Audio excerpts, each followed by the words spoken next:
during the appropriation period?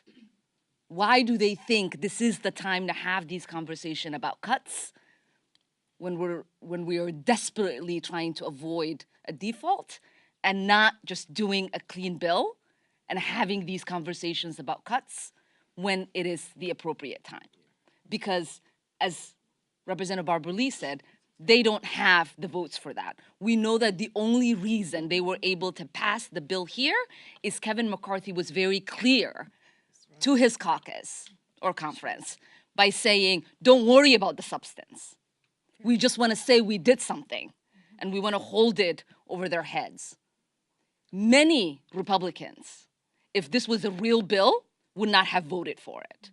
Many of them know the kind of damage that their constituents will face in their pocketbooks every single day. And it's not just the 17 that Alex was talking about.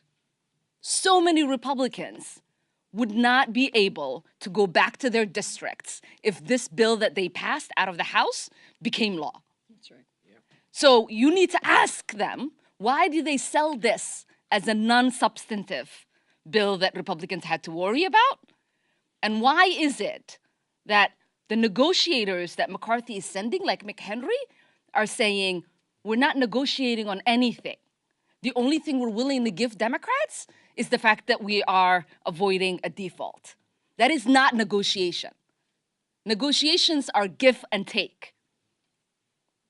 They are not negotiating. They are looking to waste time, play games, and make sure we default because they think that somehow that is going to be a political advantage that they will have in the coming elections.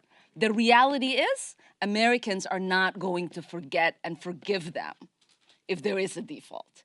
There is not going to be a two sides blame if our GDP drops by 4%. There's not going to be a two sides blame when unemployment hits 8%.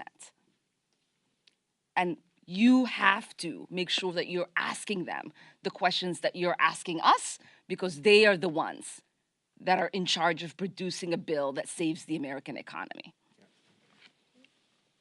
And with that, I want to say how proud I am of this incredible caucus. We sometimes people try to make comparisons between the extreme left and the extreme right. I will just tell you, the Freedom Caucus is a caucus of no. The Progressive Caucus has always been a caucus of yes. We have always fought for the most vulnerable people across this country, for small businesses, for veterans. We want progress for everyone that, as the president said, gives people a little breathing room and that allows our economy to grow and prosper from the middle out and from the bottom up, not from the top down. Thank you all so much for being here. Thanks, everyone. Good job. Good job. Awesome. Do you have their statistics?